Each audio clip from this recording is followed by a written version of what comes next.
जय श्री हरि, जय श्री राम, जय बजरंगबली। बांधवों, इसके पूर्व मैंने 100 दोहा बालकांड के दोहा 133 पर विश्राम लिया था। उसके बाद का वाचन मैं करने जा रहा हूँ। कृपया इसका श्रवण करें और लाभ उठावें। जेहि समाज बैठे मुनि जाई, हृदय रूप यहि मति अधिकाई।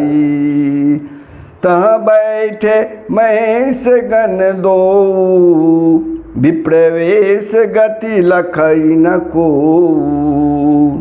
नारद जी अपने हृदय में रूप का बड़ा अभिमान लेकर स्वयंवर में जाकर उन पंक्तियों में बैठे थे। वे शिव जी के दोनों गण भी वहीं बैठ गए, ब्राह्मण का वेश धारण कर। ब्राह्मण के वेश में होने के कारण उनकी इस चालाकी को कोई नहीं जान सका। करहि कुटी नारदहि सुनाई, निकी दिन हरि सुंदरताई। रिजहि राज कुंवरी छवि देखी, इनहि बारहि हरि जानी विशेषी।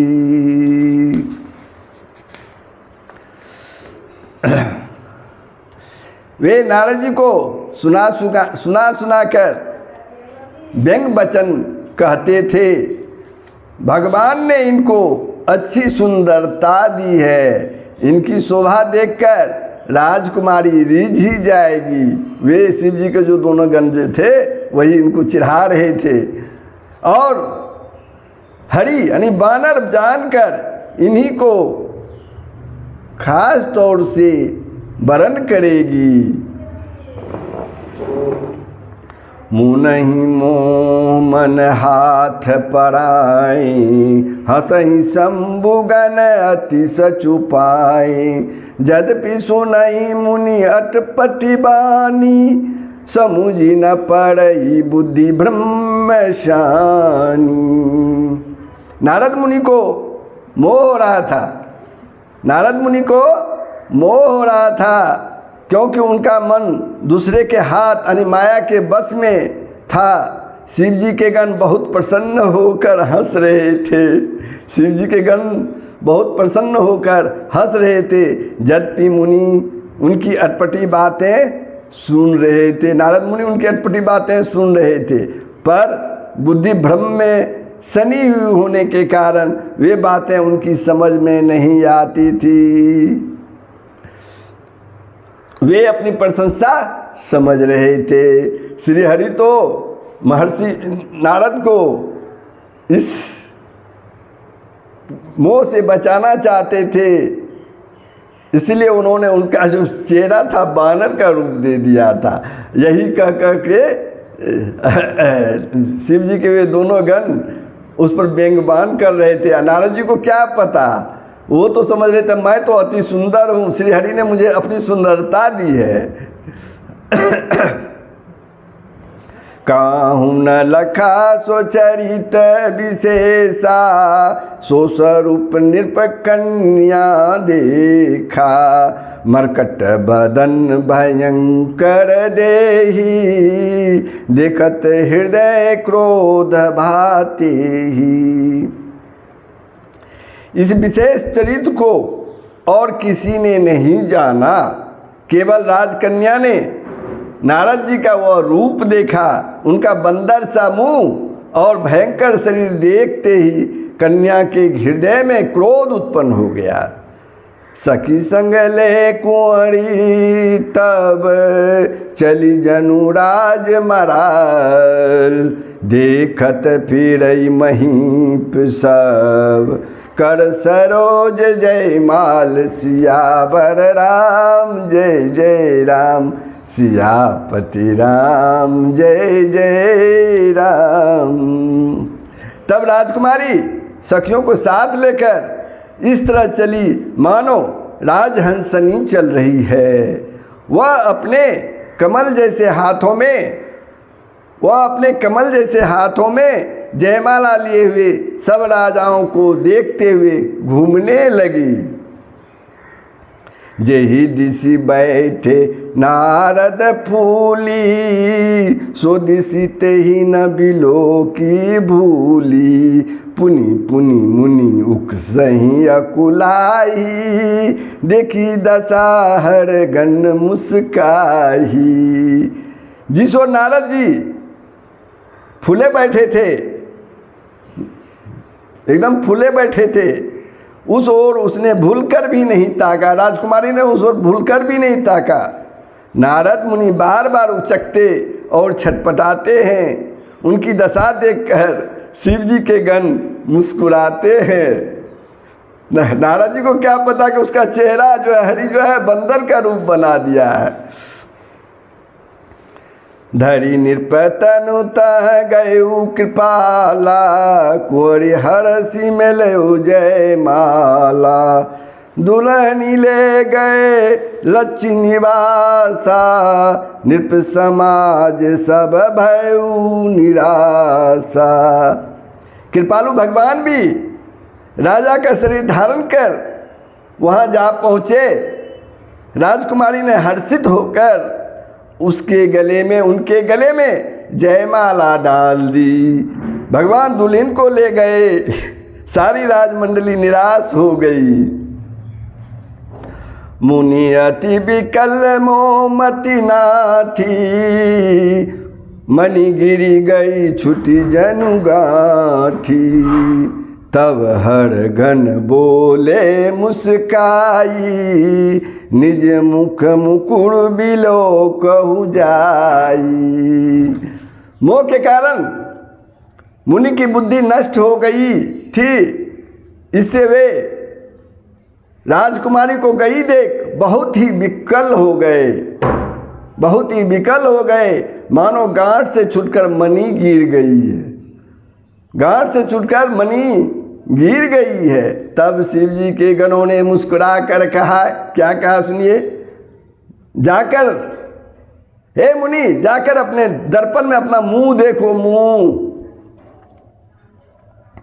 अस कही दो भागे भय भारी, बदन दीख मुनि बारी निहारी। बेसु बिलो की क्रोध अति बारा, तिनहि सराप दिन अति गाढ़ा। ऐसा कहकर वे दोनों बहुत ही भयभीत होकर वो भागे। मुनि ने जल में झांक कर अपना मुंह देखा, अपना चेहरा देखा। अपना रूप देखकर उनका क्रोध बहुत ही बढ़ गया।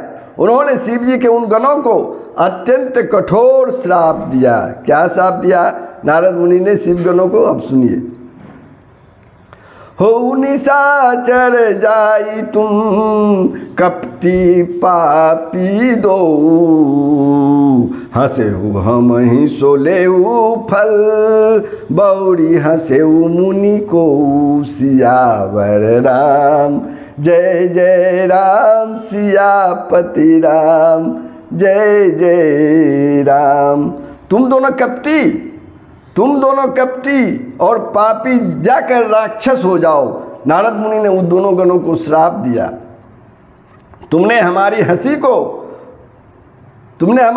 की, हमारा मजाक उड़ाया, इसका फल चखो। अब फिर किसी मुनि की हंसी मत उड़ाना। पुनि जल्दी के रूप निज पावा, तदपि हृदय संतोष न आवा। फरकत अधर कोप मन माही, सब्दी चले कमलापति पाही। मुनि ने फिर से जल में अपना चेहरा देखा तो उन्हें अपना असली रूप प्राप्त हो गया। तब भी उन्हें संतोष नहीं हुआ। उनके होठ फड़क रहे थे और मन में क्रोध भरा था। तुरंत ही वे भगवान कमलापति के पास चलने लगे। देहु श्राप की मरियऊ जाई, जगत मोरी उपहास उड़ाई। देहु श्राप की मरियऊ जाई, जगत मोरी उपहास कराई। बिचही पंथ मिले धनुजारी, संगरमा सोई राजकुमारी। मन में सोचते जाते थे, जाकर या तो साप दूंगा या अपना प्राण दे दूंगा।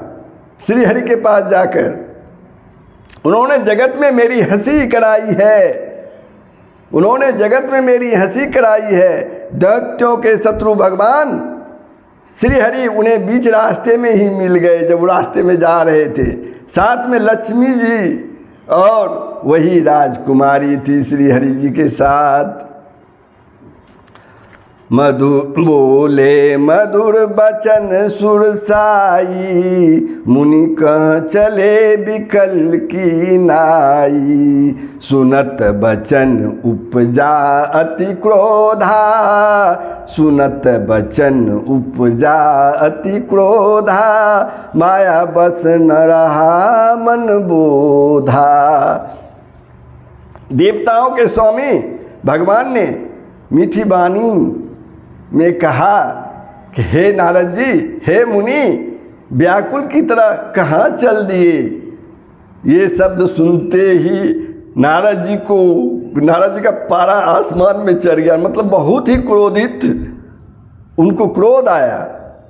माया के वशीभूत होने के कारण मन में कोई चेत नहीं रहा कि मैं किससे बात कर रहा हूँ। पर संपदा सकूं नहीं देखी, तुमरे ईर्षा कपट विशेषी। मतत सिंधु रुद्रहि बोरायु, सुरन प्रेरी विष पान करायु। मुनि ने कहा, देवर्षि नारद ने कहा क्रोध में, तुम दूसरों की संपदा नहीं देख सकते, कभी भी नहीं देख सकते। तुम्हारे ईर्ष्या और कपट बहुत है, तुममें ईर्ष्या और कपट बहुत है। समुद्र मंथन के समय तुमने शिव जी को बावला बना दिया और देवताओं को प्रेरित करके उन्हें विषपान करा दिया। और असुर सुरा विष शंकर ही आपुरमा चारु। स्वार्थ साधक कुटिल तुम, सदा कपट व्यवहारु। सियावर राम जय जय राम, सियापति राम जय जय राम। असुरों को मदिरा और शिव जी को विष देकर तुमने स्वयं लक्ष्मी और सुंदर कौस्तुक मणि जो है वो अपने पास ले ली। तुम बड़े धोखेबाज और मतलबी हो, सदा कपट का व्यवहार करते हो, सदा ही कपट का व्यवहार करते हो। नारद जी श्री हरि विष्णु से कर रहे हैं, परम स्वतंत्र ना सिर पर कोई, परम स्वतंत्र ना सिर पर कोई। भावई मन ही करो तुम सोई, भले ही मंद मंदे ही भल करहु। विस्मय हरस नहीं है कछु धरहु। तुम परम स्वतंत्र हो, सिर पर तो कोई है ही नहीं, तुम्हारे सिर पर तो कोई है ही नहीं। इससे जब भी जो भी मन में आता है, जो भी मन में भाता है वही करते हो। भले को बुरा और बुरे को भला कर देते हो। हृदय में हर्ष विषाद कुछ भी नहीं लाते। डहकी परिचय सब काहू, अति असंक मन सदा उछाहू। कर्म शुभाशुभ तुम ही न बाधा, अब लगी तुम ही न काहू साधा। सबको ठग ठग कर परख गए हो, और अत्यंत निडर हो गए हो। नारद जी श्री हरि विष्णु से कह रहे हैं। इसी से मन में सदा उत्साह रहता है, इसलिए इसी से सदा तुम्हारे मन में उत्साह रहता है। शुभ अशुभ कर्म तुम्हें बाधा नहीं देते। अब तक तुमको किसी ने ठीक नहीं किया था। भले भवन अब बायन दिन्ना, पाहु गए फल आपन किन्ना। बंचे मोहि जबनी धरि देहा, सोई तनु धरऊ श्राप मम एहा। अब कि तुमने अच्छे घर बहना दिया है, मेरे जैसे जबरदस्त आदमी से छेड़खानी की है। नारद जी बोल रहे हैं श्री हरि विष्णु से, अतः अपने किए का फल अवश्य पाओगे। जिस शरीर को धारण करके तुमने मुझे ठगा है, तुम भी वही शरीर धारण करो, यह मेरा श्राप है। नारद जी श्री हरि विष्णु को श्राप देते हैं। कपिया करती तुम किन्नी हमारी, करहई किस सहाय तुम्हारी। मम उपकार मम अपकार किन तुम भारी, नारी बीरा तुम हो दुखारी।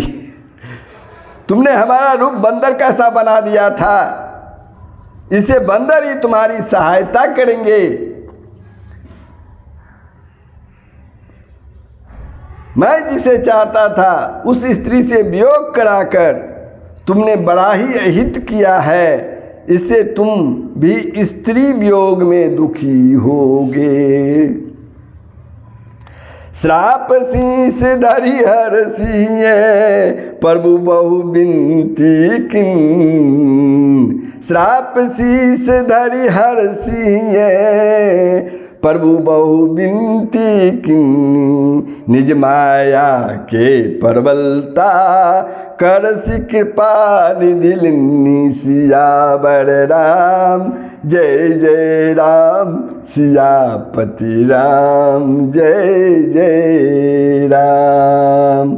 सांप को सिर पर चढ़ाकर हृदय में हर्षित होते हुए प्रभु ने नारद जी की बहुत सी विनती की और कृपा निधान भगवान ने अपनी माया की प्रबलता को उसके बाद खींच ली। सब तो प्रभु की ही माया है। तो बंधुओं, बालकांड के दोहा 137 पर मैं विश्राम लेता हूँ। नारद मुनि तो श्री हरि विष्णु को श्राप दे दिए।